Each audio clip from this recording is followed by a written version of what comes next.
마가복음 1장 1절에서 8절 말씀을 통해서 복음의 시작이라는 제목으로 하나님 말씀 함께 나누겠습니다. 자, 우리가 수요 예배 요한계시록을 이제 저번 주에 우리가 끝나게 되었고요. 이제 하나님의 말씀을 우리가 어디를 나누면 좋을까 생각을 하다가 예전에 그 다니엘 기도회 때 여러분 그 마지막 날 말씀을 전했던 그 약사님이시며 사모님이 하셨던 그 다니엘 기도회 보셨습니까? 그분이 이제 얘기했던 부분 가운데 하나가 신약 성경을 우리가 신약 이제 마태복음부터 시작이잖아요. 마태복음부터 신약을 우리가 얼마나 어떻게 알아야 됩니까? 그때 그 사모님이 그때 이렇게 설명했던 것 같아요. 딸딸 외울 정도로 읽어야 된다.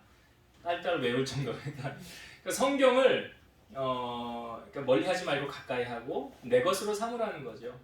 우리가 예수님에 대해서 깊이 알아가려면 어디를 가장 많이 보면 좋을까? 사복음서죠. 마태복음, 마가복음, 누가복음, 요한복음. 여기에 예수님이 사역이 다 기록되어져 있으니까. 그러니까 마태, 마가, 누가복음은 공간복음이라고 하고 보는 관점이 좀 비슷해서 그렇게 보여주고 있고, 요한복음은 좀 따로의, 요한복음에서는 많이 강조하는 게 예수님을 내가 하나님이다라고 말하잖아요. 제자들이 우리에게 하나님 보여주세요 하니까 예수님 뭐라고 그래요? 나를 본 자는 아버지를 보았느니라 그러잖아요. 그래서 요한복음은 조금 보는 관점이 좀 다른데, 사복음서 이제 마태복음에는 예수님을 왕으로 오신 메시아를 소개하고 있고, 우리가 나누는 마가복음에는 종으로 오신 메시아, 종의 모습, 섬김의 모습을 가장 잘 보여주고 있다. 그리고 누가복음에는 인자, 사람으로 오신 예수님을 그 주제를 가지고 우리에게 보여주고 있습니다. 그러니까 제가 묵상을 하면서 마가복음의 말씀이 이제 마태복음과 누가복음의 샌드위치 사이에 끼워져 있지만 16장까지 되지만 이 마가복음이 복음서를 이해하고 알기에, 우리가 접하기에 가장 좋을 것 같다라는 생각이 저에게 왔어요. 그래서 우리가 이제 수요 예배는 먼저 마가복음을 나누고 그 다음에 또 다른 부분을 나눠야 되겠다. 그래서 마가복음의 저자는 누굽니까? 잘 아시지만 마가겠지요. 마가복음이니까 마가. 그래서 성경에서 이 마가를 이름을 마가 요한이라고 우리에게 보여주고 있어요. 그러니까 마가라는 이름은 로마식 이름이고, 요한이 이제 히브리식 변명인데 여호와는 은혜로우시다라는 이름의 뜻입니다. 성경에 이 마가를 표현할 때 마가라 하는 요한이 이렇게 표현을 해요. 마가라 하는 요한 하면 마가복음의 저자인 요한을 말하는구나. 그러니까 예수님의 제자 가운데도 요한이 있고 오늘 본문에 나오는 세례 요한도 있고, 요한이라는 이름이 참 많잖아요. 그래서 구별을 주기 위해서 마가라 하는 요한 이렇게 소개를 하고 있습니다. 그러니까 이 마가 요한은 어떤 사람이냐? 이 사람은 바나바의 조카예요. 바나바는 어디에 등장하는 사람이죠? 사도행전에 등장하죠. 사도행전에. 그러니까 안디옥 교회에서 성령께서 내가 불러 시키는 일을 위하여 2명을 따로 세워요. 그때 2명이 혹시 누구지 아십니까? 2명을 따로 세워서 1차 선교여행에 파송을 보내죠. 2명 누구죠? 오늘 대답을 잘하는 지사님이 안 나오셔서 빈자리가 또 느껴지네요. 그때 이제 사도 바울이 이제 1차 전도여행 나가잖아요. 그러니까 처음에 사울을 하나님이 불러요. 이제 사울이 1차 전도의 여행을 시작하면서 그의 이름이 뭘로 바뀌냐면 바울로 바뀌는 거죠. 그러니까 사울과 또 한 사람을 불렀어요. 그 사람이 누굴까요? 바나바죠. 바나바. 그러니까 마가 요한의 삼촌이 되겠죠. 그 두 사람이 이제 전도 여행을 시작하게 됩니다. 그러니까 이 마가 요한은 바나바의 조카예요. 그리고 여러분 잘 아시지만 예수님이 마지막으로 성만찬식 어디서 했습니까? 또 질문에 답이 잘. 성만찬식을 마지막으로 한 곳이 마가 요한의 다락방. 마가의 다락방이라는 표현을 하고 있죠. 마가의 다락방에서 예수님이 마지막 성만찬을 했어요. 그리고 오순절 교회가 탄생한 곳이 바로 어디냐면 마가의 다락방이에요. 그러니까 성령 받기 위해서 간절히 120명이 모여서 기도한 장소가 어디겠어요? 마가의 다락방이에요. 이 마가의 다락방이, 그러니까 마가라는 사람의 집안의 배경이 잘 살았네라는 걸 우리가 좀 볼 수 있잖아요. 120명이 모여서 거기 방에서 이렇게 할 수 있을 정도였으면 상당히 경제력이 괜찮은 사람이었다라는 걸 우리가 추측을 할 수가 있어요. 근데 바울의 1차 선교 여행을 갔을 때 바나바와 이제 바울이 같이 갈 때 마가 요한 데리고 갑니다. 근데 이 마가 요한이 1차 선교 여행을 가다가 집으로 그냥 돌아가요. 같이 선교 여행을 가다가 집으로 돌아가요. 그리고 1차 선교가 마무리됐어요. 다시 2차 선교를 갈 때 이제 1차 선교 여행 같이 갔던 바나바하고 바울이잖아요.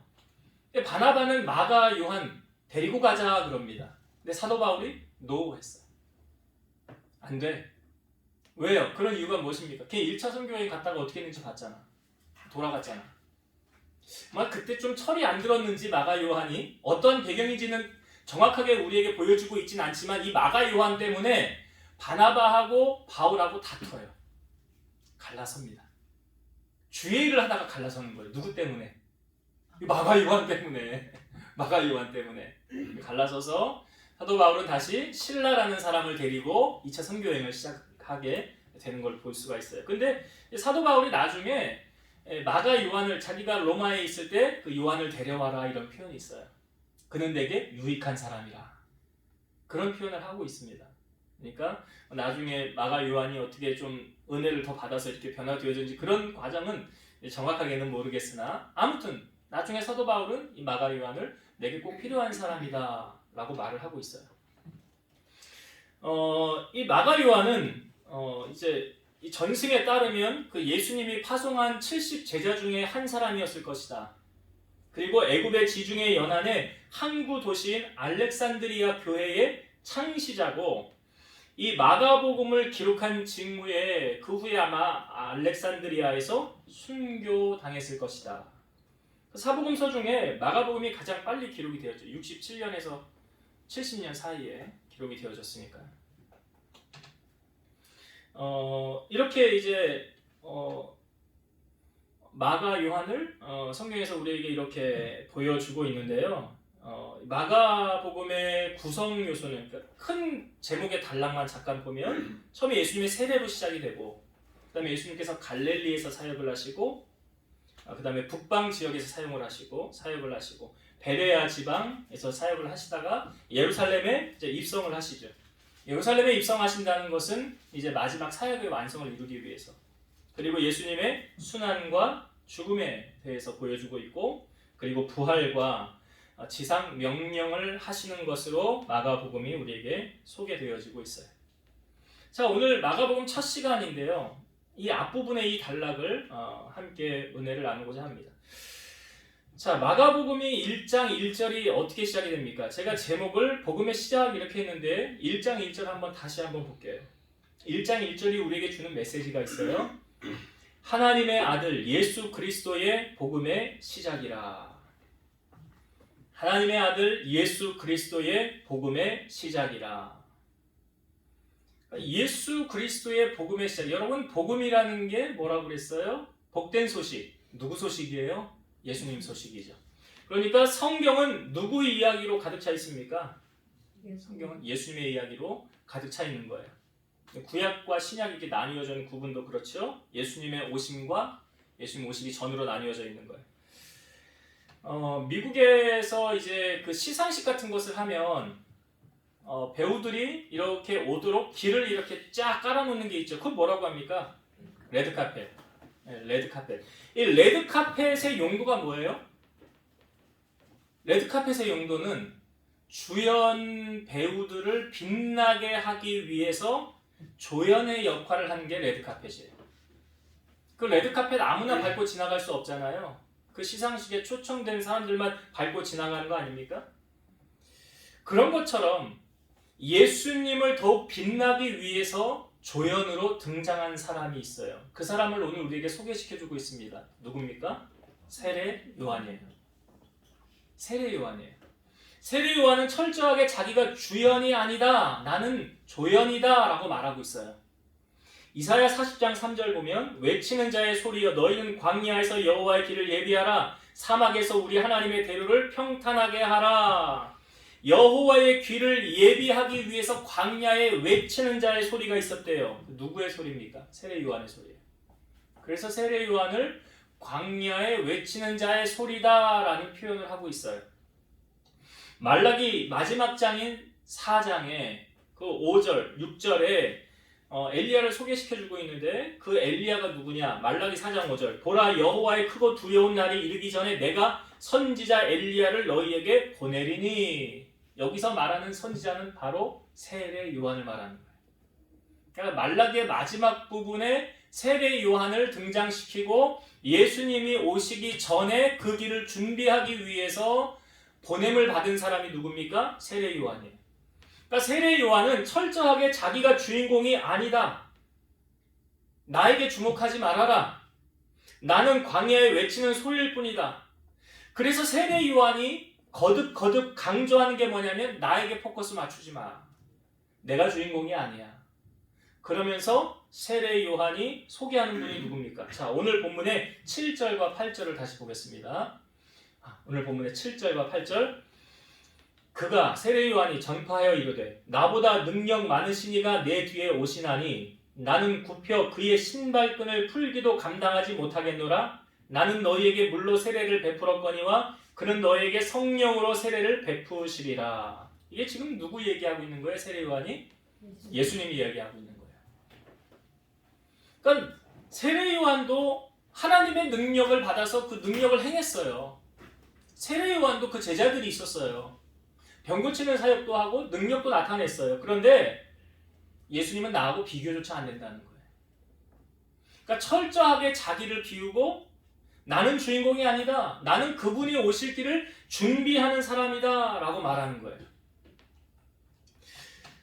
저는 세례 요한이 참 대단하게 느껴져요. 여러분, 사람이요 자기가 높아지려고 해서 높아지는 게 아니라 주변에서 그 사람을 자꾸 높이고 띄우잖아요. 그럼 자기도 모르게 어깨에 힘이 들어가요. 자기도 모르게 높아지려고 그래요. 자기도 모르게 예수님이 받아야 될 영광을 자기가 가로채야 되는 경우가 많더라는 거예요. 왜요? 주변에서 으쌰으쌰 하니까. 내가 정말 그런가? 나는 가만히 있는데 옆에 사람들이 그렇게 몰아가는 거예요. 그럴 때 조심해야 되는 거예요. 세례 요한도 충분히 그럴 가능성이 있었어요. 근데 철저하게 자기를 비우잖아요. 여러분, 우리가 신앙생활을 하면서도 좀 누가 나를 알아주지 않는다고 섭섭하다고 삐지고 시험 들면 그건 아직 내가 죽어지지 않은 거죠. 아직 내가 살아있는 거죠. 다시 말해서 그것은 예수님은 저로 가 계세요. 내가 주인공 노릇할게요. 이거예요. 예수님이 받으셔야 될 모든 영광을 주님 앞에 돌리지 않고 내가 가로채겠다는 거예요. 사도 바울은 은혜를 체험하면 체험할수록 본인이 뭐라고 느끼냐면 이렇게 말합니다. 고린도전서 15장 31절. 형제들아, 내가 그리스도 예수 우리 주 안에서 가진 바 너희에 대한 나의 자랑을 두고 단언하노니 나는 날마다 죽노라. 따라해 봅시다. 나는 날마다 죽노라. 사도 바울이 그랬어요. 나의 자랑을 두고 단언컨대 나는 날마다 죽노라. 이 표현 속에는 내가 드러내지 않고 누구를 드러내겠다는 거예요? 예수님 드러내겠다는 거잖아. 예수님 드러내겠다는 거예요. 갈라디아서 6장 17절. 이후로는 누구든지 나를 괴롭게 하지 말라. 내가 내 몸에 예수의 흔적을 지니고 있노라. 사도 바울이 복음을 전하다가 받았던 그 고난과 핍박, 예수님 때문에 돌에 맞아 죽을 뻔도 했죠. 많은 고난을 당했죠. 그런 상처들을 보면서 사도 바울은 자기 몸의 상처, 그게 뭐냐? 예수의 흔적이라는 거예요. 이게 내 몸에 예수의 흔적이라는 거예요. 갈라디아서 2장 20절도 보면 내가 그리스도와 함께 십자가에 못 박혔나니 그런즉 이제는 내가 산 것이 아니요 누가 사는 거래요? 내 안에 주님께서 사시는 것이라. 사도 바울도 자기가 살았다라고 표현하지 않아요. 나는 십자가에서 죽었다. 나는 날마다 죽노라. 내가 죽었다는 표현이 뭘 의미합니까? 나는 조연이다. 누가 주연이에요? 예수님만. 영광을 받으시리는 예수님밖에 없다. 그렇다고 한다면 여러분, 우리는 우리의 삶을 통해서 예수님을 높이고 있습니까? 아니면 우리 자신을 자랑하고 있습니까? 나를 통해서 무엇이 드러나야 될까요? 예수님이 드러나야 되는 거예요. 예수님이 자랑이 돼야지. 주님만을 높이는 자가 돼야지. 지금 누가 그러고 있어요? 오늘 본문에 세례 요한, 나 주목하지 마. 내가 한 거 아니야. 나는 단지 주님의 오실 길을 준비한 역할뿐이야. 모든 일은, 모든 영광은 하나님 받으셔야 돼. 메시아로 오실 주님이 받으셔야 된다. 여러분, 오늘 세례 요한이 철저히 자기를 낮추고 예수님을 높이고 주님의 길을 예비했던 것처럼 오늘 우리가 가져야 될, 품어야 될 마음이 바로 예수님을 주인공의 자리에 올려드리고 우리는 주님을 받들어 수종드는, 그래서 주님께로부터 잘했다 칭찬받는 여러분들이 다 되시기를 주의 이름으로 축원드립니다. 아멘. 두 번째 함께 나누고 싶은 은혜는요. 자, 여러분, 세례 요한이 어떻게 해서 태어나게 되었는가? 이게 이제 이제 누가복음에 우리에게 가장 정확하게 보여주고 있어요. 누가복음 1장에 보면 이 세례 요한이 태어나게 된 배경을 우리에게 소개하고 있습니다. 이 부분은 한번 성경을 읽고 함께 말씀을 할게요. 자, 누가복음 1장을 한번 찾아보겠습니다. 누가복음 1장 5절부터 볼게요. 누가복음 1장 5절부터 제가 읽어볼게요. 유대왕 헤롯 때에 아비야 반열에 제사장 한 사람이 있었으니 이름은 사가랴요, 그의 아내는 아론의 자손이니 이름은 엘리사벳이라. 그러니까 이 세례 요한의 아버지가 사가랴고 어머니가 엘리사벳이라는 거예요. 6절. 이 두 사람이 하나님 앞에 의인이니 주의 모든 계명과 규례대로 흠이 없이 행하더라. 자, 하나님이 인정하는 의인이에요. 이 두 사람이. 하나님 앞에 의인이라는 대단한 칭찬이에요. 말씀대로 살고 흠이 없이 지냈더라. 근데 7절 보니까 엘리사벳이 잉태를 못함으로 그들에게 자식이 없고 두 사람의 나이가 많더라. 이게 반전이에요. 그러니까 이스라엘은 사람들이 여자가 특히 아이를 못 낳는다? 그럼 뭐라고 어떤 인식으로 바라봅니까? 저 하나님 앞에 잘못한 거 있어서 벌 받았네. 무슨 의인이야? 뭐 우리가 모르는 뭔가 다른 게 있겠지. 그러니까 하나님이 태의 문을 안 열어주시고 자녀를 안 줬지. 야, 다윗의 아내 미갈 봐라. 미갈도 다윗이 올 때 그렇게 막 저주같이 막 하더니 하나님이 태의 문을 닫아버리셨잖아. 그러니까 저 여인도 엘리사벳 사가랴 집안도 뭔가 우리가 모르는 하나님 앞에 잘못한 게 분명히 있어. 그러니까 자녀가 없는 거야. 이런 인식으로 바라보는 거예요. 사람들이, 유대인들이. 얼마나 힘들겠어요. 사가랴 엘리사벳이. 근데 하나님은 그렇게 평가 안 하잖아요. 지금 두 사람이 의인이래잖아요. 자, 근데 8절부터 봅시다. 마침 사가랴가 그 반열의 차례대로 하나님 앞에서 제사장의 직무를 행할세 제사장의 전례를 따라 제비를 뽑아 주의 성전에 들어가 분향하고 모든 백성은 그 분향하는 시간에 밖에서 기도하더니 주의 사자가 그에게 나타나 향단 우편에 선지라. 그 사가랴가 제사 직무를 하려고 들어갔는데 옆에 천사가 나타난 거예요. 자, 그래서 뭐라고 그랬나 봅시다. 12절. 사가랴가 보고 놀라면 무서워하니 천사가 그에게 이르되 사가랴여 무서워하지 말라. 너의 간구함이 들린지라. 내 아내 엘리사벳이 내게 아들을 낳아주리니 그 이름을 요한이라 하라. 천사가 뭐라고 말합니까? 너의 간구함이 들린지라. 그러니까 기도가 여러분 하나님 앞에 올려지면 즉각 응답이 이루어지지 않는다 할지라도 나중에 때를 두고 하나님이 반드시 이루어 주시잖아요. 그러니까 우리의 기도가 하나도 땅에 떨어지지 않는다라는 거예요. 너의 간구함이 들린지라 그랬어요. 그 다음에 내게 아들을 낳아주리니 이름을 요한이라 하라. 이게 세례 요한인데, 자 14절. 너도 기뻐하고 즐거워할 것이요 많은 사람도 그의 태어남을 기뻐하리니 이는 그가 주 앞에 큰 자가 되며 포도주나 독한 술을 마시지 아니하며 모태로부터 성령의 충만함을 받아 이스라엘 자손을 주곧 그들의 하나님께로 많이 돌아오게 하겠습니다. 그가 또 엘리야의 심정과 능력으로 주 앞에 먼저 와서 아버지의 마음을 자식에게 거스리는 자를 의인의 슬기에 돌아오게 하고 주를 위하여 세운 백성을 준비하리라. 자, 세례 요한이라고 이름까지 지어주고 그가 태어나면 기뻐할 것이고 그의 사명이 뭐냐? 그는 이제 나시린이 되겠다는 사명이죠. 나시린이에요. 포도주나 독한 술을 마시지 않을 것이고 성령 충만함 받을 것이다. 그리고 이스라엘 자손을 하나님께로 많이 돌아오게 하였습니다. 이게 예수님의 길을 준비하면서 복음을 전하는 것.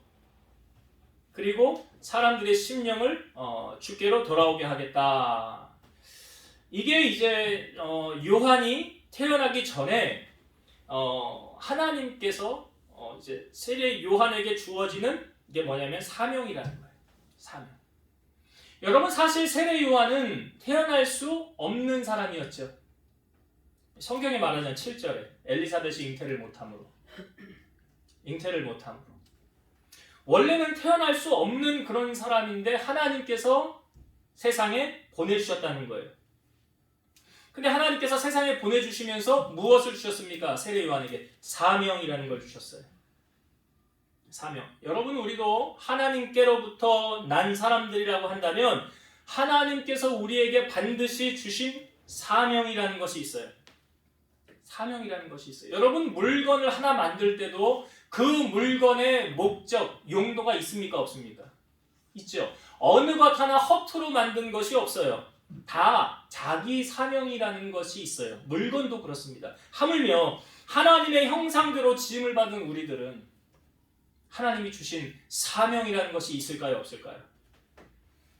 내가 그때 죽을 뻔한 위기에 있었는데 하나님이 나를 살려주셨습니다. 왜 살려줬을까요? 분명한 이유와 목적이 있겠죠. 그래서 성경에 보면 어떤 사람은 사도로, 어떤 사람은 선지자로, 어떤 사람은 복음 전하는 자로, 어떤 사람은 목사와 교사로, 또 능력 행하는 자로, 병 고치는 은사를 가진 자로, 서로 돕는 자로, 다스리는 자로, 각종 방언을 말하고 통역을 하는 은사로. 이걸 좀 세부적으로 말하면 어떤 사람은 노래를 잘해요? 하나님인데. 그러면 그걸 뭐 했어야 돼요? 그 노래 잘하는 거, 그 은사 누가 주신 거예요? 달란트. 그걸 하나님이 주셨으면 하나님을 위해 써야 되잖아요. 하나님을 위해 찬양으로 봉사를 하든지 성가대를 하든지, 목소리로 노래로 하나님께 영광 돌릴 수 있는 것들이 있잖아요. 내가 하나님이 내게 요리를 잘할 수 있는 달란트를 주셨어요. 제가 우리 아내를 보니까 하나님이 아무래도 그건 안 주신 것 같은데, 아무튼 요리를 잘하는 달란트를 주셨어요. 그러면 이 달란트를 하나님이 나에게 왜 주셨을까? 주일날 섬겨야 되겠구나. 주일날 섬겨야 되겠구나. 교인들을 섬기고 맛있게 교회에 오는 사람들 맛있게 먹이고 섬겨야 되겠구나. 이거 은사로 주신 거예요. 내가 하나님이 또 운동을 잘하는 은사를 주셨으면 그것으로 학생들을 운동을 가르치기도 하고, 그 운동을 통해서 영광을 돌리기도 하고. 며칠 전에 그 유튜브에 요즘 영상이 너무나 많은데, 지금 며칠 전에 이영표 영상을 봤어요. 이영표 아시잖아요. 2002년 국가대표 때. 근데 이제 은퇴를 하고 나서, 이영표가 자녀가 셋인가 그런가 봐요. 근데 은퇴를 하고 나서 셋째를 낳는데, 셋째를 이제 이영표가 많이 육아를 많이 돕는 것 같아요. 기저귀도 갈아주고 분유도 먹이고. 근데 이영표 선수가 무슨 이야기를 하냐면, 자기가 이제 2002년도 월드컵이나 유럽에 나가서 축구 선수로 운동을 할 때, 그때 사람들이 다 이목을 보잖아요. 얼마나 열심히 하겠어요. 내 그 골 하나에, 내 어시스트 하나에 사람들이 막 열광하고 막 환호를 막 보내줄 거 아니에요. 그러니까 얼마나 열심히 하겠습니까? 이목이, 스프라이트가 다 보고 있으니까. 근데 그때는 열심히 하고, 내가 지금 아이를 낳았어요. 집에 셋째를 낳았어요.